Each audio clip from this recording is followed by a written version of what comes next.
Mak-mak pemilik kios dan warung makan ini mengamuk saat petugas Satpol PP melakukan pembongkaran lapak pedagang kaki lima di Terminal Cibinong, Kabupaten Bogor. Mak-mak ini geram lantaran petugas dinilai tebang pilih saat melakukan pembongkaran. Meski mendapat perlawanan dari pemilik kios warung makan, sebanyak 23 bangunan liar semi permanen dirobohkan oleh Satpol PP. Bangunan liar ini sudah berdiri dari puluhan tahun lalu, meski sudah beberapa kali dilakukan penertiban. Bangunan itu pun kembali dibangun. Para PKL ini hanya bisa pasrah dan menyaksikan bangunan semi permanennya dibongkar paksa dengan alat berat. Beginilah kami hidup, Pak. Mentang-mentang dia udah naik pangkat, Pak. Kami diusir, kami dikasih tempat, Pak. Karena nggak tahu gimana hidup kami. Saya kasih makan anak, Pak. Dari mana? Dari sini, Pak. Bangunan liar ini dinilai mengganggu pengguna jalan karena tidak ada sarana menunggu bis serta melebarkan jalan bis di lokasi terminal. Dari Bogor, Jawa Barat, Wilan Hidayat melaporkan.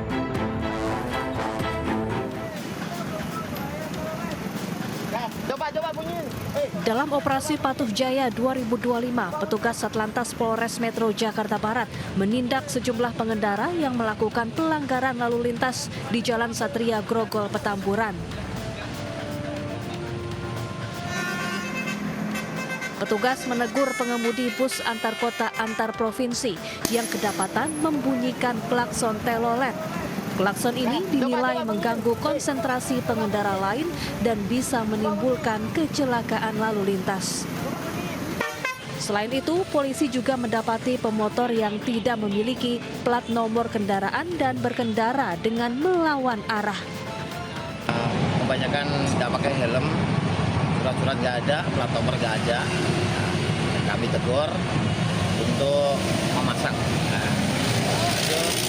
Kami juga menegur tadi ada yang lawan arah, kalau bisa jangan diulangi yang lawan arah. Operasi Patuh Jaya akan digelar hingga 2 pekan ke depan.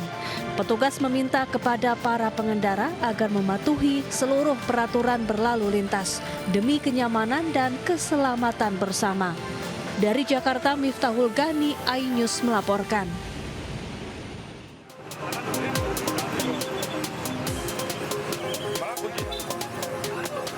Tindakan tegas petugas kepolisian terlihat saat menggelar razia Operasi Patuh Agung 2025 di Simpang Tiying Tutup, Kuta Utara, Badung, Bali.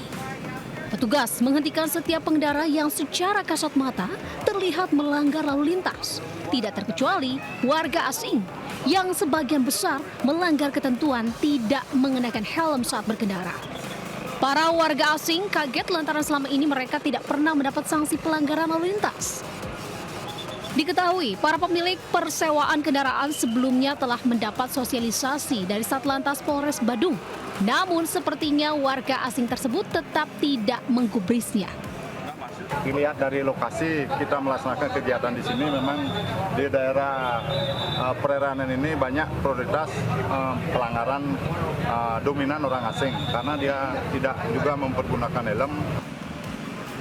Dalam operasi, petugas mencatat 31 pelanggaran berlalu lintas yang didominasi puluhan warga negara asing. Sementara barang bukti seperti sejumlah motor dan surat kendaraan turut diamankan petugas. Dari Badung, Bali, Indira Ari melaporkan.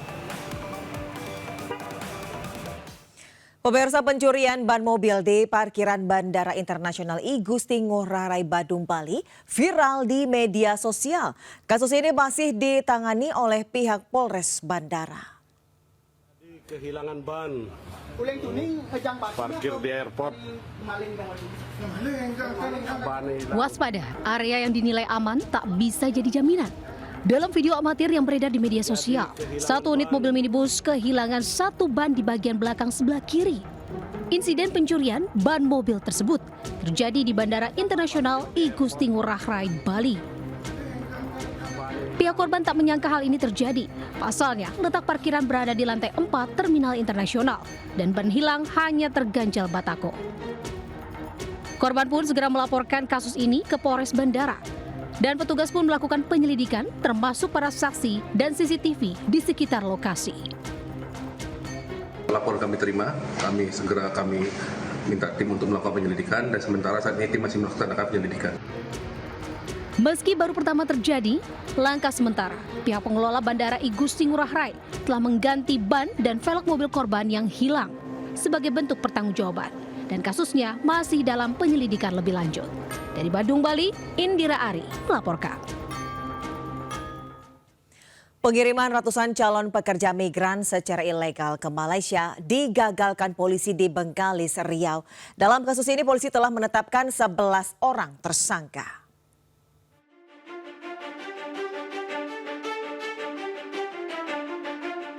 Tim Direktorat Reserse Kriminal Umum Polda Riau menggagalkan keberangkatan 100 pekerja migran Indonesia yang akan diberangkatkan ke Malaysia melalui Pulau Rupat, Kabupaten Bengkalis.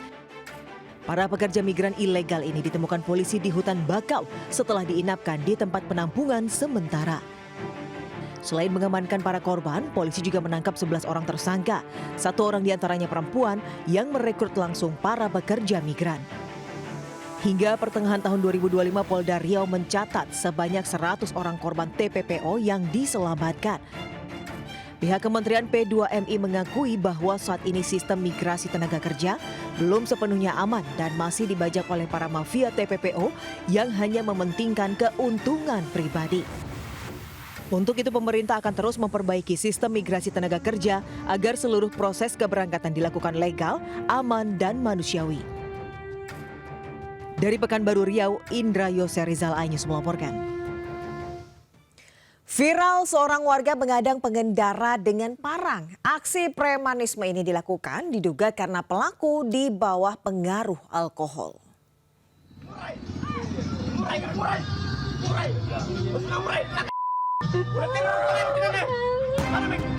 Viral di media sosial, aksi premanisme di Jeneponto, Sulawesi Selatan meresahkan warga.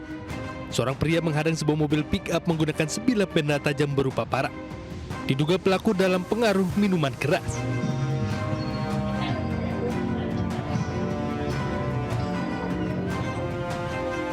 Warga yang melihat kejadian di lokasi panik. Beruntung 2 warga setempat menenangkan pelaku. Pelaku pun sempat menantang pengendara yang sedang melintas di lokasi kejadian. Menanggapi video viral, aksi responsif Kapolsek Batang Ibtu Purwanto dan anggotanya langsung melakukan penangkapan terhadap terduga pelaku.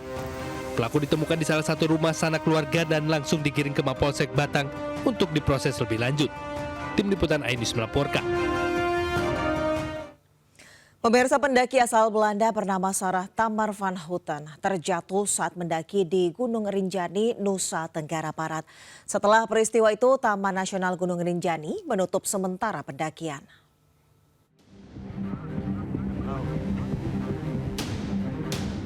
Korban dilaporkan terjatuh di jalur Pelawangan Sembalun menuju Danau Segara Anak.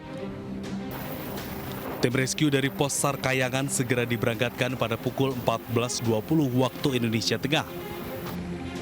Selain itu, tim rescue mengerahkan helikopter untuk evakuasi korban dengan selamat. Usai dievakuasi dengan tim SAR, korban dibawa ke BIMC Hospital Kuta Bali untuk mendapatkan perawatan. Sementara itu, Taman Nasional Gunung Rinjani mengumumkan aktivitas pendakian menuju dan dari jalur Pelawangan Sembalun Danau Segara Anak ditutup sementara mulai tanggal 16 Juli 2025. Penutupan ini sehubungan upaya peningkatan layanan dan fasilitas wisata alam dan pengelolaan kawasan konservasi. Sebelumnya, insiden kecelakaan di Gunung Rinjani kembali terjadi. Seorang warga negara asing asal Swiss bernama Benedict Marcel dilaporkan terjatuh di jalur pendakian menuju Danau Segara Anak, kawasan Gunung Rinjani. Korban berhasil selamat dan dievakuasi menggunakan helikopter. Tim Liputan Ainus melaporkan. SK ratusan pegawai P3K Kabupaten Batanghari Jambi ditahan lantaran Bupati kesal saat foto bersama. Balon yang seharusnya untuk foto bersama malah dilepas hingga acara terjeda beberapa jam.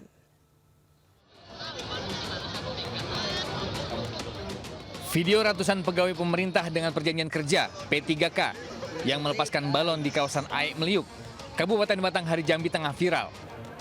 Terjadi miskomunikasi antara MC protokoler yang memberikan aba-aba untuk foto bersama. Namun para peserta malah melepaskan balon.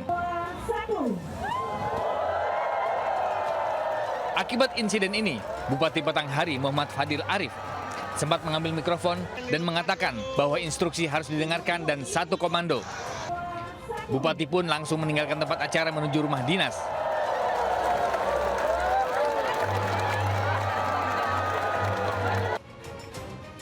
Akibat insiden ini, acara terjeda hingga berjam-jam. Dan pada hari itu, SK P3K yang seharusnya diterima, akhirnya tidak diberikan karena masih menunggu informasi selanjutnya dari panitia. Namun, hingga hari ini, SK tak kunjung diterima ASN P3K Batanghari. Diduga penahanan buntut dari kekesalan Bupati pada acara foto bersama hingga terjadi miskomunikasi.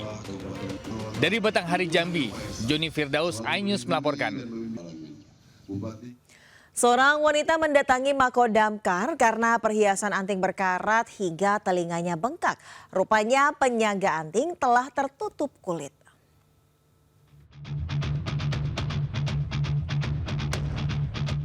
Nadila, 30 tahun, warga Kelurahan Kenali Asam Bawah, mendatangi Mako Damkar Kota Jambi. Ia meminta bantuan petugas untuk melepas antingnya yang berkarat. Akibat perhiasan itu, telinga Nadila bengkak hingga ia pun kerap merasa sakit. Sebelumnya ia sempat berusaha melepaskannya sendiri, namun tak berhasil. Rupanya penyangga anting telah tertutup kulit yang membengkak. Setelah diperiksa, petugas kemudian berupaya melepas anting itu dengan tang jepit. Setelah lebih dari 30 menit, akhirnya perhiasan anting di kuping wanita tersebut berhasil dilepaskan. Setelah anting dilepas, Nadila pun bisa menghirup nafas dengan lega dan tidak merasa sakit lagi. Ia pun tak lupa berterima kasih kepada petugas damkar yang telah membantunya. Dari Kota Jambi, Adrianus Susandra, iNews melaporkan. Ya, informasi tadi sekaligus mengakhiri Lintas iNews siang hari ini. Dan pemirsa, berita-berita tadi juga dapat Anda baca selengkapnya melalui portal okezone.com. Saya Deswita Bionda undur diri, terima kasih. Sampai jumpa. Wassalamualaikum warahmatullahi wabarakatuh.